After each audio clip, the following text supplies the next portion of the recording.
Welcome to the CodeCast podcast. Real-world insights for your daily medical coding and billing processes. And now, here's your host, Terry Fletcher. Hello, everyone, and welcome to the 189th episode of the CodeCast podcast. My name is Terry Fletcher. Welcome to June. It's actually June 1st today, and it's the what I call almost summer month. I am counting the days until I get to leave for my Napa mini break, which is coming up at the end of the month. And I know our kids in every grade, including our college kids, are happy to wrap up the school year. Hopefully they're looking forward to a great summer break as well. And I know many of them have already talking about next year and not having to wear a mask, hopefully. So I know my state of California opens up and lifts our mask mandate and all of the restrictions as of June 15th. So lots of good things happening, and I hope your state is on the way to doing that as well, which is why I wanted to circle back to telehealth today. Haven't talked about that in a while, but a lot of information is coming out. There's a lot of bipartisan and partisan Senate bills that are going through, or I should say being discussed and looked at, and it does appear that when the PHE ends, and right now it's slated to end on July 20th, but it could extend, we just don't know, that there will be an expansion of many of the restrictions. But if you're going to continue to utilize telehealth in your practices, are you in the best practices section of compliance? And so we want to take a look at that today. Also have an interesting coding question when we get to that section. So settle in. Hopefully some of you are also back to driving to work. I know a lot of you have liked working from home, but I've also heard from many of you that said, I'm just so happy to get a different scenery and get out of my house and have the separation. So whatever works best for you, I hope you're happy with where you're at with that right now. So today's episode is also brought to you by Entrepreneur Magazine, entrepreneur.com, Irvine, California. So let's take a look at our telehealth policies and procedures. If you're going to continue to access telehealth and give access to your patients, then you're going to have to figure out how to make sure that you are in the best practices area. So over the past year, we know that telehealth has been expanded, but really just through federal and state measures under the CARES Act. But in February, this past couple of months ago, a bipartisan group introduced the Protecting Access to Post-COVID-19 Telehealth Act, and this went to the House. And so the legislation is trying to ensure the use of telehealth for Medicare patients during future disasters and emergencies, which I think is great. One of the things that they're really also looking at expanding is that originating site. So removing geographic restrictions on patient access of telehealth services and allowing patients, or I should say enabling a provision to allow services to patients in their homes. And because before, even, telehealth, it almost didn't make sense because what we call the originating site where the patient is, the distant sites where the physician is, the patient actually had to be in a facility.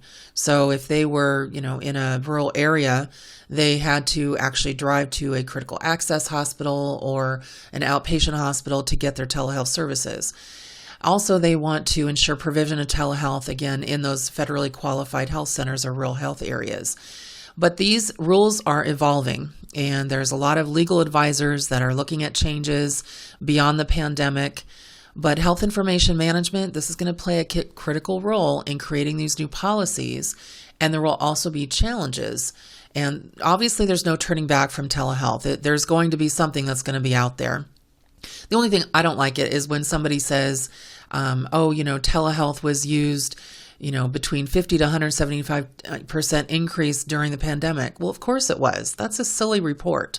McKinsey put out that report and said that about 10% of U.S. healthcare consumers used telehealth in 2019, but almost 50% in 2020, and 75% are interested in using it more in the future.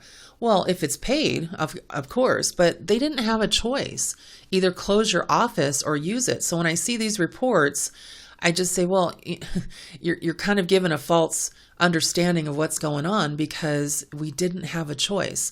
We were locked down for that 15-day. We were then only essential workers allowed to work, and offices were not allowed to do anything that had to do with elective cases, as you know. So you had to put those on hold.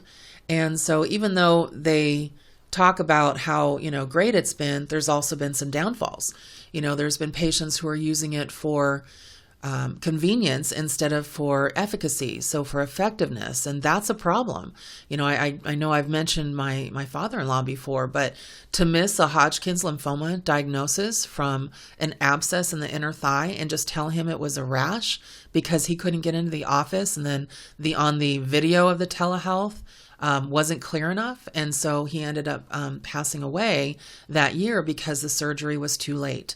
And so things like that, not being able to feel a palpable mass, seeing some of the physical therapists using their pediatric patients' parents and saying it's the same thing as if they're doing it, it really bothers me. And I know that there's going to be a lot of headaches as we try to get some of this turned around or at least expanded. But many physician practices have also turned to non-specific software, or should I say non-specialist software, such as Zoom or FaceTime or Skype or Google Hangouts to connect with patients. But these are not HIPAA protected. And detailing private medical conditions through unsecure connections on non-Medicare software is a potential HIPAA, problem. And so what are the implications for privacy and security? Post-pandemic, the main issue that you want to keep in mind is, are appropriate safeguards in place? Privacy risks involve lack of control over collection, use, and sharing of data. So, for example, home health devices and sensors may collect and transmit information on activities that a patient may want to keep private. Smartphone apps, they may share sensitive data with advertisers and other third parties in ways not anticipated by users. And, the primary risk involves unauthorized access to data during this transmission. And if you can't protect that for a patient who's thinking they're on a call that's HIPAA protected, that could be liability for you. And so, the HIPAA rule requires that identifiable health information has to be encrypted so that only those authorized to read it can do so. When I do an audit, that means that I get protected emails for that information. Now, here's the problem. HIPAA only applies to covered entities, healthcare providers and insurers, not to patients. The FDA regulates medical devices, but not consumer-facing devices and apps. And so this is where everybody needs to start focusing on the technical issues related to the security and integrity of information. And this way, the FDA can ensure patient safety, but unfortunately, they still can't ensure patient privacy. So now, as far as telehealth, we're starting to see a lot of enforcement agencies like Department of Justice and the OIG, HHS. They're seeing a lot of fraud because of all of this information. So here's where you want to have best practices, and this is what's needed to regulate telehealth. You need regulations, in at least some kind of semblance of even office regulations or policies in your office of how it will be documented. I'm doing an audit right now, and it's just terrible. How it will be coded, privacy, and record maintenance. So as rules and regulations have been relaxed only temporarily during the public health emergency, it's important to assess and update these policies and procedures because workflows are going to change once patients are allowed back in the office. Telehealth, I think, has a misconception that it takes less time than an actual in-person visit. I don't believe that to be true. I've seen telehealth services that actually are longer than an in-person visit because in person you can get a lot of the tangible things that you can't get from something you're trying to, connect with the patient. Maybe you can't understand them. Maybe they can't hear you.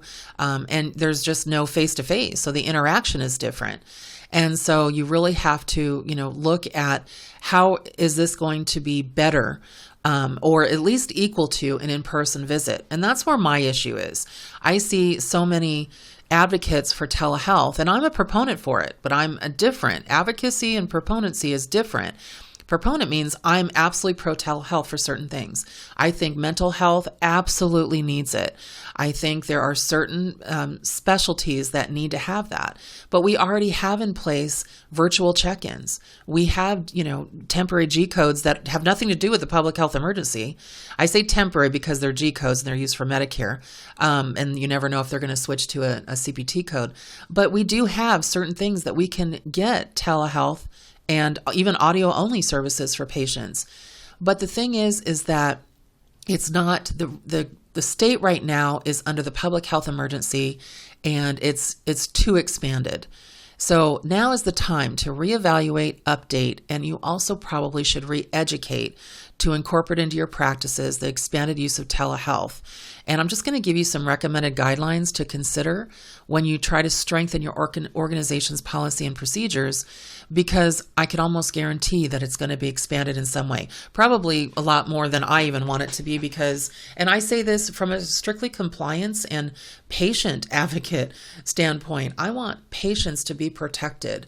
I want them to be able to get the diagnoses that an in-person visit gives them. And I just don't believe in my heart of hearts that telehealth should ever replace in-person visits. Is it a great add-on? Is it a great something that you offer, an offering for a patient? Absolutely, but it should never replace it. So here are a couple of things that I would do just to make sure that you're in the best practice mode. First of all, make sure that you can obtain consent, and I would enforce that. Now, Medicare says you have to have it once a year. Other payers, said we're following Medicare, really haven't weighed in. But you need to have that consent. That just protects you and the patient. If connections are unsecured, update consents outlining the unsecured telehealth service and risks, and educate the patient and obtain that consent prior to the visit. Remember, the consent is to protect you as well. So read what your malpractice liability insurance says you have to have when you talk about patient information and privacy. Establish policies to identify who owns the records and who's responsible for amendments and release of information. And then determine how test results are communicated to providers and how the appropriate documentation is shared with other providers for the continuity of care. Now, information governance and policies and procedures should cover telemedicine documentation practices in your office without compromising integrity and quality. So it has to flow, but you still have to have that clinical documentation integrity. And so you have to have, the visit occurred via telemedicine or telehealth, that needs to be in the record. Location of the provider, location of the patient, names of all persons participating in the telemedicine service, and their role in the encounter. I have one record right now I just looked at, and the doctors charge, three actually, charge level 3s for 2 of them and level 4s for another one. And basically all it said is, this is a telephone visit. And I'm like, oh my gosh. And they were all Medicare.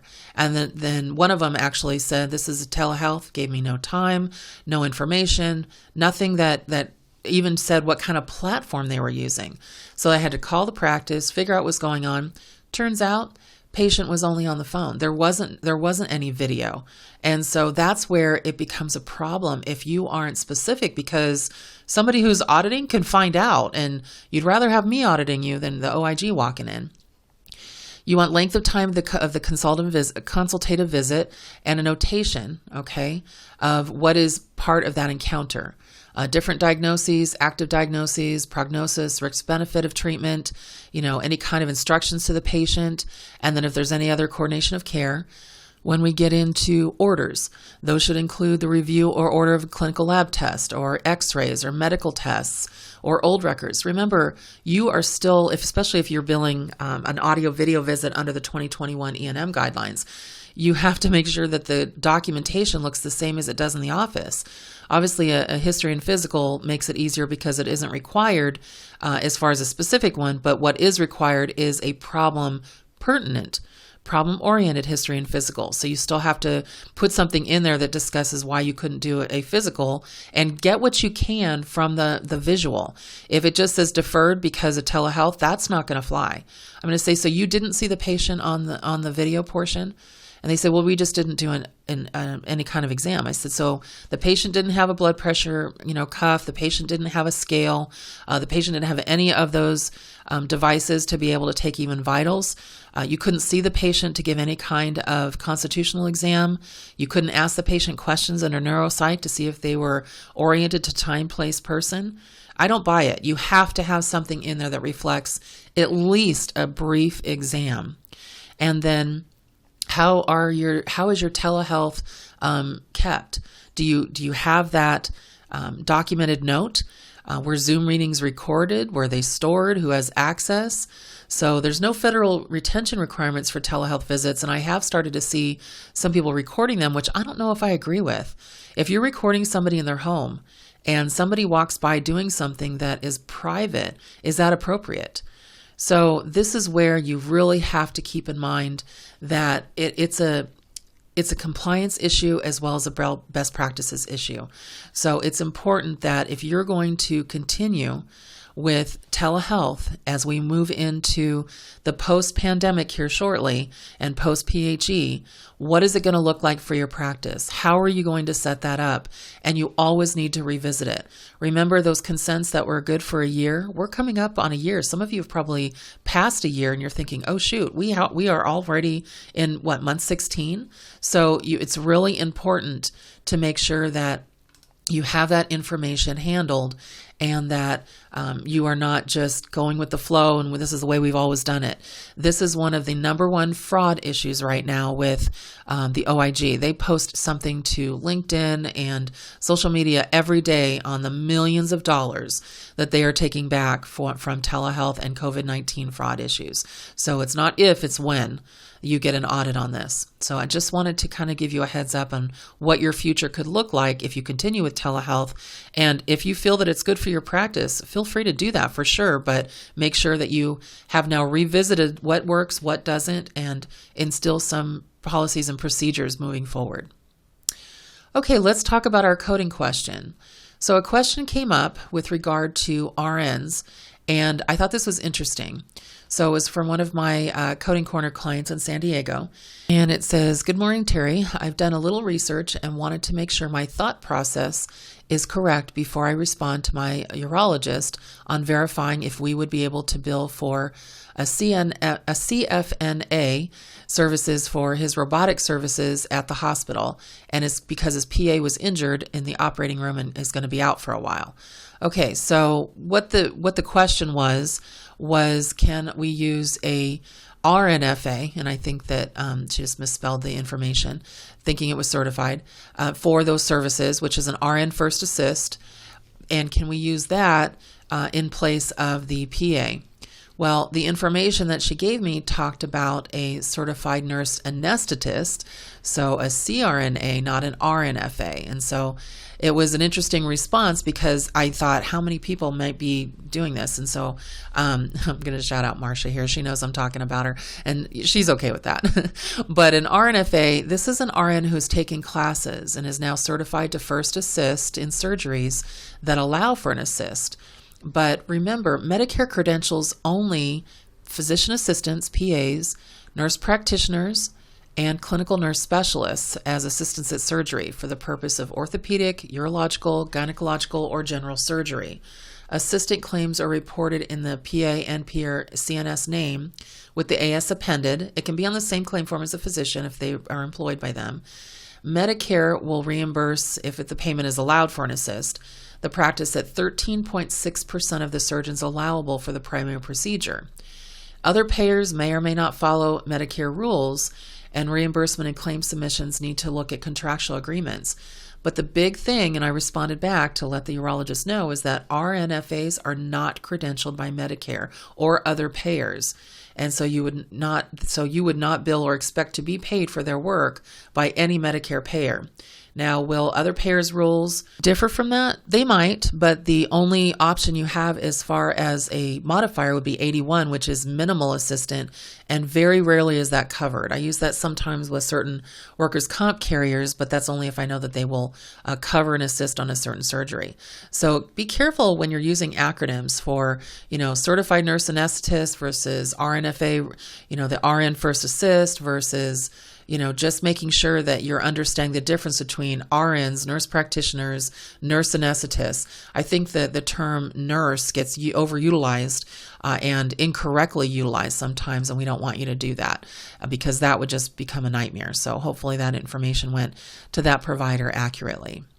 Our coding question today is brought to you by JP Morgan Private Bank. Connect with over 200 years of experience, service, and stability. JP Morgan Securities, JP Morgan Chase Bank. privatebank.jpmorgan.com. Also check out their new venture into the healthcare space with Morgan Health. Okay, so I wanted to end this week with my personal tidbit. Just a reminder. So now that we're moving in to try to figure out what you're going to do for the summer, with the family, I wanted to remind you, when you're looking at hotels and flights and everything, make sure that you check, because right now they're starting to creep up as far as cost because everybody's now getting back to traveling. But make sure you check on refund policies and what they're doing, because now that restrictions are being lifted, they're not the same. And I don't want you to get used to something you've been in a habit of and then not check on the update. And this is hugely important, or you're going to get caught with outstanding tickets and unwanted credit card charges that you didn't anticipate. Just an example. My daughter was going to go visit her father in Pennsylvania last summer, and I have like hundreds of thousands of American Airlines miles. And once you use them, so you can use them for tickets, they charge a fee to put them back if you don't use them. Well, the pandemic hit, and we were like, this is not safe. Let's call it a day, not fly right now. So I called American Airlines and said, I need to cancel this flight, and I want to put my miles back, but am I going to get charged $150? She said, nope, during the pandemic, we'll put them back for free, no problem. So I went to book a flight that I'm coming up in the fall to see my sister-in-law up in Oregon. And I said, hey, what's your new policy on this? And they said, oh, we've actually not only reinstated the policy, but we've increased it, which of course they're going to try and get all of their money that they've been losing over the last couple of, several months, I should say almost a year now. But they said now it's $200 if you don't use the flight, and they do not put back your miles in for free. So just be aware that there are a lot of things that are changing. Same with hotels. One minute they said, oh, we will cancel it with no fees. Now there's fees, or you lose it altogether if you do that prepayment online. So just wanted to give everybody a heads up, since, a lot of us are going to start traveling, hopefully getting away for a little bit. And I just don't want you to be caught with that. So everyone, that's it for me this week. Make it a great day and a great week. And I'll talk to you next time on the CodeCast podcast. For more information on medical coding, billing, auditing, and compliance, including how to hire Terry, follow Terry on Twitter at TerryCoder1, or visit her website at www.terryfletcher.net. Podcast producer Joe Kuzma. Music producer Dassassin Music.